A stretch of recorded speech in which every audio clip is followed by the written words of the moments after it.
Melkisedek bayang-bayang Kristus, sebuah tafsir dengan perspektif pemerdekaan. Ibrani 7 ayat 1 sampai dengan 3. Sebab Melkisedek adalah Raja Salem dan Imam Allah yang Maha Tinggi. Ia pergi menyongsong Abraham ketika Abraham kembali dari mengalahkan raja-raja dan memberkati dia. Kepadanya Abraham memberikan 1/10 dari semuanya. Menurut arti namanya, Melkisedek adalah pertama-tama Raja Kebenaran dan juga Raja Salem, yaitu Raja Damai Sejahtera. Ia tidak berbapa, tidak beribu, tidak bersilsilah. Harinya tidak berawal dan hidupnya tidak berkesudahan. Dan karena ia dijadikan sama dengan anak Allah, ia tetap menjadi imam sampai selama-lamanya. Saya kira kita sepakat mengenai tokoh Melkisedek. Ia adalah sosok yang misterius. Dalam Perjanjian Lama, namanya disebut 2 kali. Kesannya itu pun cuma sekilas. Pertama, dalam hikayat kembalinya Abram dan pasukannya setelah mengalahkan raja-raja timur, Abram dan Melkisedek berjumpa. Kejadian 14 ayat 18 sampai dengan 20. Penuturannya persis seperti yang diungkapkan Ibrani 7 ayat 1. Kedua, namanya disebut dalam Mazmur 110 ayat 4. Suatu mazmur penobatan raja. Engkau adalah imam untuk selama-lamanya menurut Melkisedek.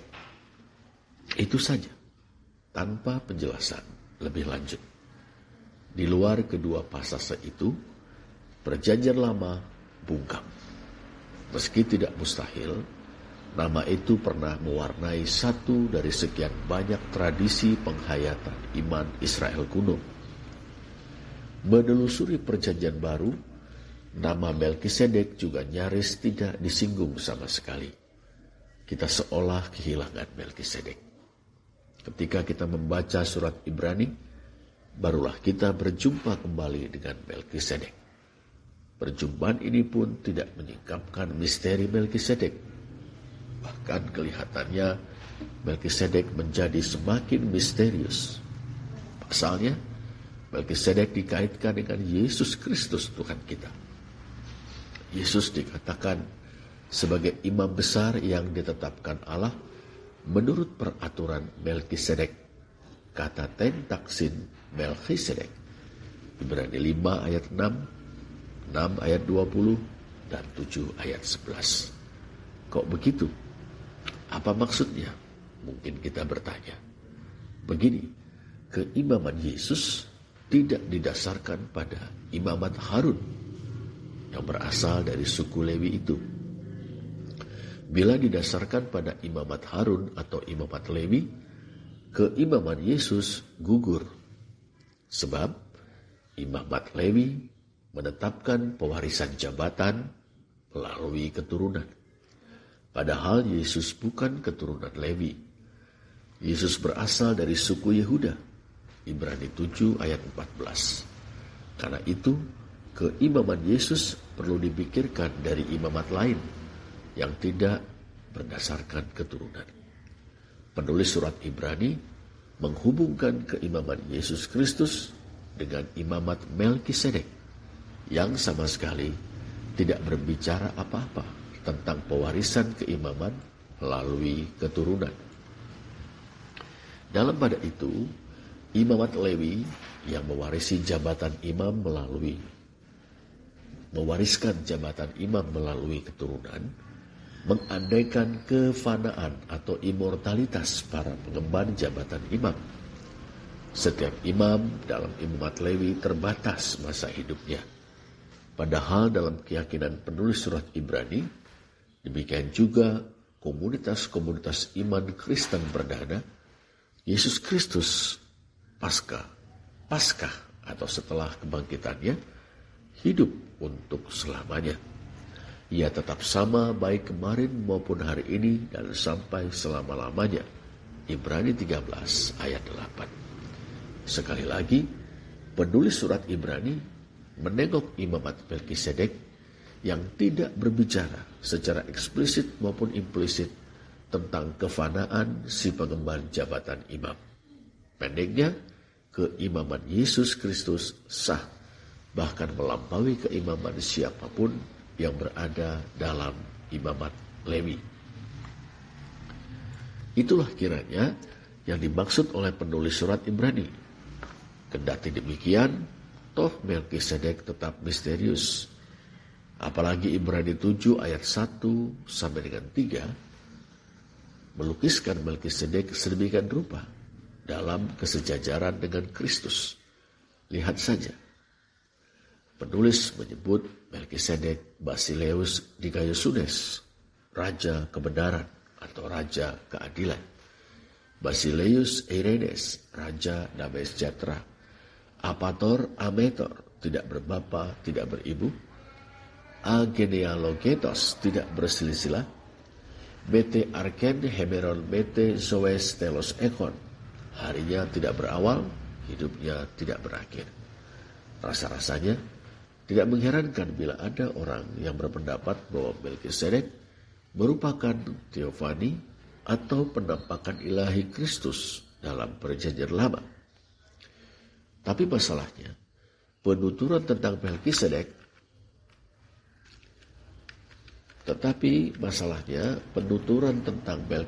dalam Kejadian 14 ayat 18 sampai dengan 20 justru memberi kesan bahwa Melkisedek adalah tokoh bumiah dan manusiawi. Ia adalah seorang imam El Elyon, Allah yang Maha Tinggi. Artinya, ia adalah seorang yang di samping sebagai raja, bertugas melayani manusia, yakni bangsa-bangsa penghuni tanah Kanaan, dalam pemujaan kepada El Elyon alias Allah yang Maha Tinggi. Itu berarti Melkisedek tidak cuma sekali muncul kemudian menghilang. Padahal teofani alias penampakan ilahi hanya muncul momentarily atau sesekali, dan itu beda dengan inkarnasi. Dalam pada itu, kita tidak menganggap Melkisedek sebagai inkarnasi anak Allah. Sebab, bukankah inkarnasi merupakan pewahyuan ilahi yang final? Seperti dikatakan oleh penulis surat Ibrani dalam mukadimah risalahnya. Setelah pada zaman dahulu Allah berulang kali dan dalam berbagai cara berbicara kepada nenek moyang kita dengan perantaraan nabi-nabi, maka pada zaman akhir ini ia telah berbicara kepada kita dengan perantaran anaknya. Ibrani 1 ayat 1 dan 2. Jadi jelas Melkisedek bukan teofani Kristus, juga bukan inkarnasi anak Allah. Jadi bagaimana? Melkisedek adalah Melkisedek. Menurut hemat saya, tidak ada hubungan langsung antara Melkisedek dan Kristus. Hubungan yang sekarang dikemukakan oleh penulis surat Ibrani adalah penafsiran berdasarkan penghayatan dan refleksinya terhadap realitas Yesus sebagai Kristus Tuhan yang bangkit. Dengan terang penghayatan dan refleksi itu, penulis surat Ibrani menafsirkan makna sosok Melkisedek dalam bingkai sejarah keselamatan yang berpusat pada Kristus atau kristosentris. Di dalam sosok Melkisedek ditemukannya citra-citra tertentu yang secara sempurna mengejawantah dalam diri Yesus Kristus. Penulis surat Ibrani membuat Melkisedek menjadi suatu model dari aspek-aspek tertentu dari diri Yesus Kristus. Katakanlah misalnya, penulis surat Ibrani memandang Melkisedek sebagai bayang-bayang Kristus. Bukankah penulis surat Ibrani menyebut Melkisedek ia dijadikan sama dengan anak Allah, atau bila kita terjemahkan lebih harafiah, yang dijadikan serupa dengan Allah. Avo moyomenos de tuhuyu tuteu. Apo moyomenos de tuhuyu tuteu. Penafsiran semacam ini disebut penafsiran tipologis. Nah, berdasarkan hal di atas, kita akan menelaah ungkapan-ungkapan Raja kebenaran, Raja damai sejahtera, tidak berayah, tidak beribu, tidak berselisih, harinya tidak berawal, dan hidupnya tidak berkesudahan. Pertama, kita menyebut Melkisedek bayang-bayang Kristus berdasarkan nama dan kedudukannya. Melkisedek dari kata Ibrani melek yang berarti raja, dan sedek kebenaran dalam arti keadilan. Melkisedek berarti raja keadilan. Berdasarkan nama ini, penulis surat Ibrani coba melihat jiwa dan semangat serta karya Melkisedek. Sementara ia meyakini bahwa dalam Yesus Kristus jiwa, semangat, dan karya itu sempurna adanya. Melkisedek adalah raja keadilan alias raja yang adil.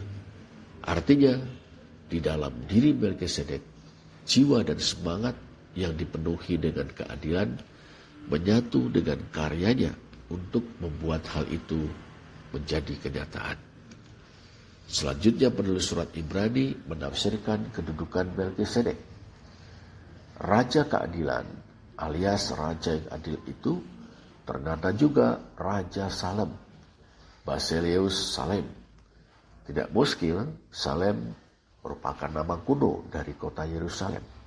Tapi penulis surat Ibrani tidak menaruh perhatian pada lokasi geografis atau asal-usul historis Yerusalem atau Salem. Yang menjadi minatnya adalah arti nama kota itu. Salem berarti damai sejahtera, situasi damai atau perdamaian. Dan Melkisedek, Raja Salem, dipahami sebagai raja damai sejahtera atau raja perdamaian. Jiwa dan semangatnya dipenuhi dengan kecintaan akan perdamaian atau damai sejahtera bagi bangsa atau umat yang dipimpinnya. Dalam pada itu, pemerintahannya ditandai dengan upaya mewujudkan perdamaian itu. Nah, bila kita memandang Melkisedek sebagai bayang-bayang Kristus dalam hal keadilan dan perdamaian, bukankah kita diingatkan bahwa Yesus Kristus adalah Raja Damai, yang di atas tahta dan kerajaannya damai sejahtera tidak akan berkesudahan. Karena ia mendasarkan dan mengokohkan tahta dan kerajaannya dengan keadilan dan kebenaran dari sekarang sampai selama-lamanya. Yesaya 9 ayat 8 dan 9. Ada hal yang menarik dalam tipologi ini, yakni keadilan dan perdamaian. Keduanya disebutkan bersama-sama. Ini mengingatkan kita bahwa keadilan dan perdamaian tidak terpisahkan. Dalam suatu masyarakat, tegaknya keadilan membuahkan damai sejahtera atau perdamaian sejati dalam kehidupan masyarakat itu. Sebaliknya, perdamaian sejati hanya mungkin tercipta bila keadilan diberlakukan bagi segenap anggota masyarakat. Dalam hal ini kita perlu merenungkan kondisi masyarakat di berbagai belahan dunia, termasuk negeri kita Indonesia. Dalam kondisi masyarakat yang penuh ketegangan, bahkan konflik, yang bukan saja membawa kerugian materi, tapi juga banyak meminta korban jiwa manusia, terdengar suara-suara yang menyerukan perdamaian. Pihak-pihak yang bertikai dihimbau, bahkan didesak untuk mengupayakan perdamaian. Lewat berbagai cara, termasuk lewat iklan layanan masyarakat di media massa, masyarakat coba diyakinkan bahwa tanpa perdamaian manusia melulu dirugikan. Ini tentu saja baik, tapi tidak memadai. Cara berpikirnya melulu bertitik tolak dari akibat yang merugikan dari ketegangan dan konflik. Hal yang lebih hakiki, yakni keadilan, seharusnya tidak diabaikan. Ketidakadilanlah hakikat ketegangan dan konflik. Suatu masyarakat yang kelihatan tenang-tenang saja sementara ketidakadilan merajalela, terutama kemenangan yang tidak adil dari pihak yang berkuasa, bukanlah masyarakat yang berdamai sejahtera. Suasananya ibarat api dalam sekam. Bila ditiup angin, api itu akan berkobar melalap sekam itu. Itu tinggal menunggu waktu. ibarat gunung vulkanik yang magmanya tinggal menunggu waktu untuk meledak keluar, sementara desakan dari perut bumi kian kuat, kian dahsyat. Tidak heran bila, sebagai contoh, masyarakat Indonesia dikenal santun, ramah, berbudaya, dibayang-bayangi amuk massa yang beringas brutal, biadab, vandalistis. Ketidakadilan sudah begitu lama bercokol di negeri ini, dan itu di-backup oleh kekuatan penguasa yang represif, menciptakan perdamaian dalam situasi konflik, mengandaikan upaya rekonsiliasi atau pendamaian. Tapi rekonsiliasi muskil tanpa penegakan keadilan. Hasrat akan keadilan merupakan salah satu unsur hakiki perikemanusiaan selain cinta dan bela rasa. Berkaitan dengan hal itu, kita juga perlu merenungkan perjuangan orang-orang yang berusaha menegakkan keadilan demi terwujudnya perdamaian.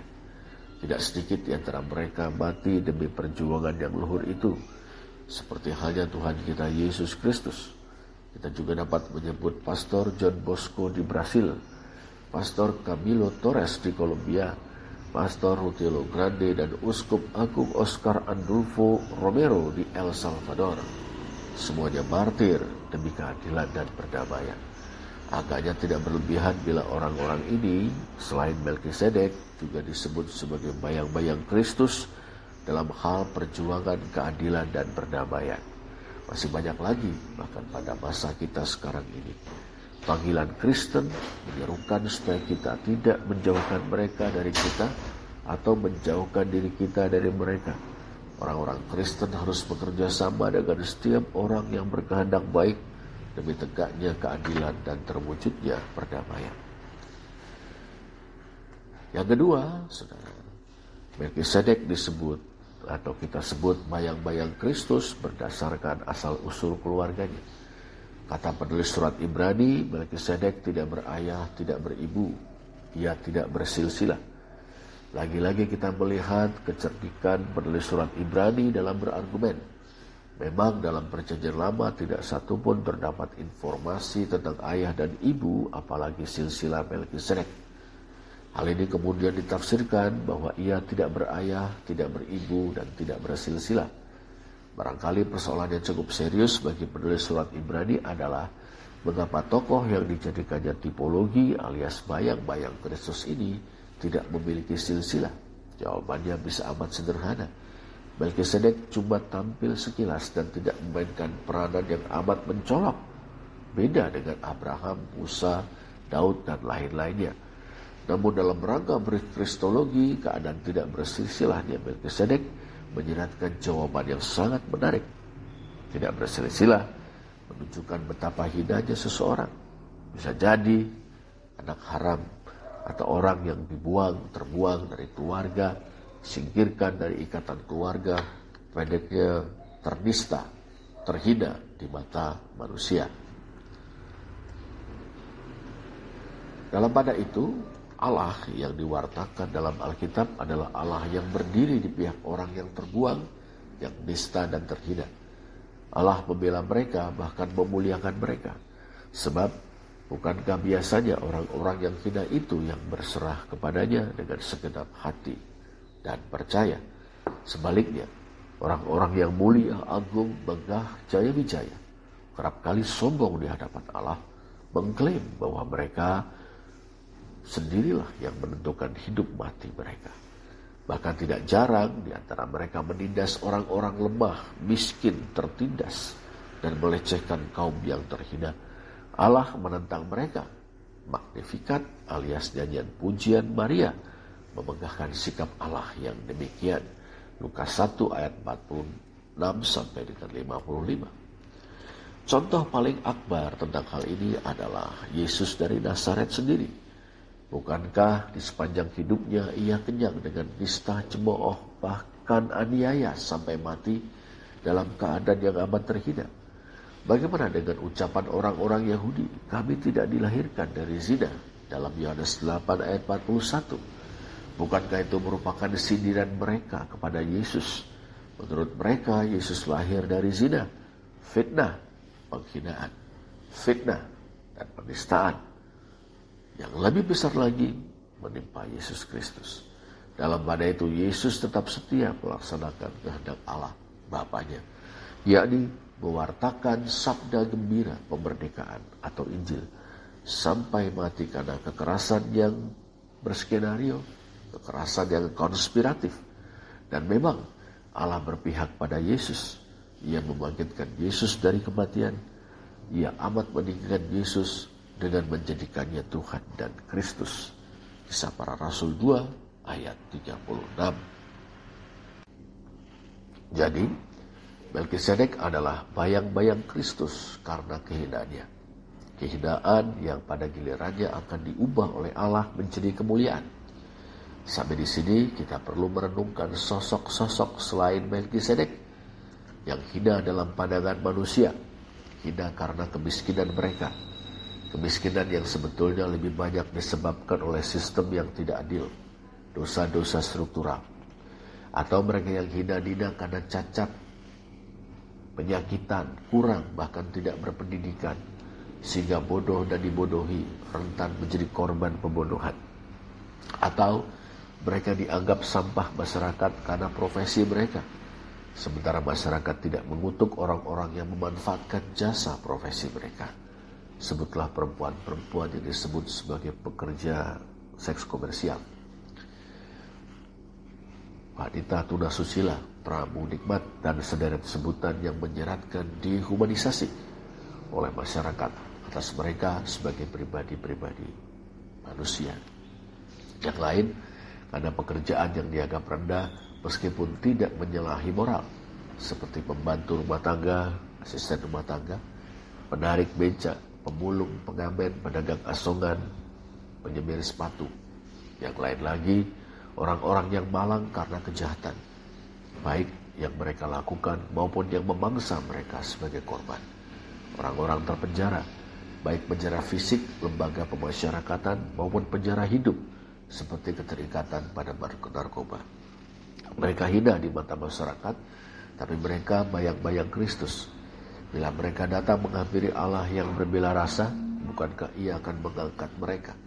Dalam hal ini ada panggilan bagi kita untuk melayani mereka dengan jiwa dan semangat Kristus. Bukankah Tuhan yang bangkit itu kelak akan bersabda, sesungguhnya segala sesuatu yang kamu lakukan bagi salah seorang dari saudaraku yang paling hina ini, kamu melakukannya untuk aku. Ketiga, saudara, Melkisedek dikatakan atau kita katakan sebagai bayang-bayang Kristus dalam hal harinya tidak berawal dan hidupnya tidak berkesudahan. Kita dapat segera menafsirkan bahwa Melkisedek kekal. Tapi sekali lagi kita melihat kecerdikan penulis surat Ibrani. Jelas bahwa dalam perjanjian lama tidak ada keterangan sama sekali tentang riwayat masa kecil, remaja, pemuda, dewasa maupun wafatnya Melkisedek. Hal ini ditafsirkannya dalam rangka berkristologi tipologis.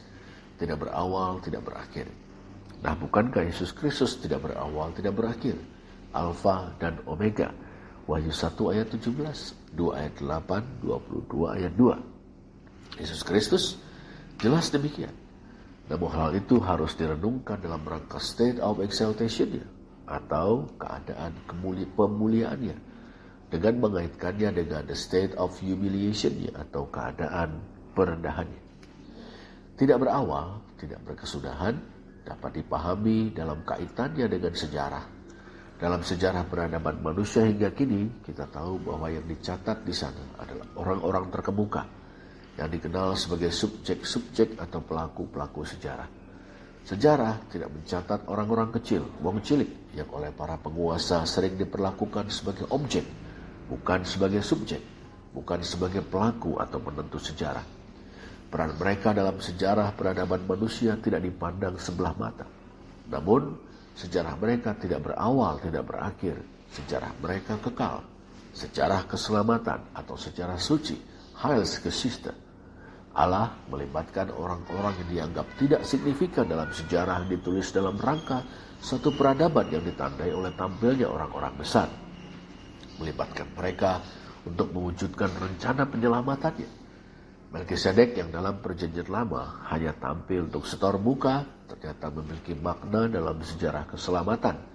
Melkisedek menjadi tipologi bayang-bayang Kristus. Ya, Kristus yang dalam pandangan manusia juga tidak signifikan. Baik catatan Josephus, sejarawan Yahudi, Tacitus maupun Plinius Muda, orang-orang Romawi itu tidak menganggap peristiwa Yesus signifikan. Tapi lain halnya bagi Allah, peristiwa Yesus malah merupakan puncak dari sejarah suci atau Heils Geschichte. Di sini kita dapat merenungkan betapa banyak orang sederhana yang dipakai Allah untuk mewujudkan rencananya. Orang-orang yang berdoa bagi pekerjaan Tuhan. Nenek ibu yang tiap hari dengan setia mendekuk lutut di hadapan Tuhan untuk mendoakan gereja, hamba-hambanya. Orang tua yang mati-matian mendidik anak-anak mereka dengan teladan, disiplin, dan doa berurai air mata demi keselamatan dan kesungguhan hidup Kristiani mereka. Kita dapat menyebut Monica, ibu dari Agustinus Muda yang cerdas, jenius, tapi bejat moralnya. Dengan ayah yang rusak moral, Agustinus menjalani hidup yang rusak juga. Hidup dalam zina, kemabukan, dan sebagainya. Puluhan tahun Monica berdoa berurai air mata supaya anaknya diselamatkan. Akhirnya Allah menjawab doa Monica. Bahkan lebih dari itu, Agustinus menjadi teolog besar yang berkontribusi besar dan dihormati baik dalam gereja Katolik Roma maupun gereja Reformasi. Di mata Allah, Monica adalah subjek atau pelaku sejarah keselamatan. Semua orang sederhana yang ambil bagian sekecil apapun dalam pekerjaan Allah adalah pelaku sejarah keselamatan. Hari-hari mereka tidak berawal, tidak berakhir. Mereka tercatat dalam kitab kehidupan. Meskipun Melkisedek yang misterius itu adalah bayang-bayang Kristus, yang di dalam jiwa, semangat, dan kiprah atau karyanya bagi tegaknya keadilan dan perdamaian, kehinaannya dan perannya dalam sejarah keselamatan.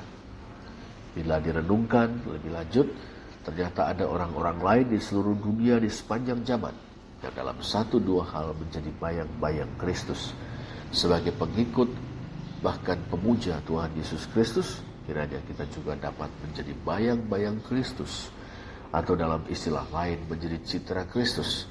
Sebab memang itulah tujuan penyelamatan kita, seperti ditulis oleh Rasul Paulus, sebab semua orang dipilihnya dari semula, mereka juga ditentukannya dari semula untuk menjadi serupa dengan gambaran anaknya, supaya ia, anaknya itu, menjadi yang sulung di antara banyak saudara. Roma 8 ayat 29. Demikianlah hermeneutik Ibrani 7 ayat 1 sampai dengan 3 dalam sudut pandang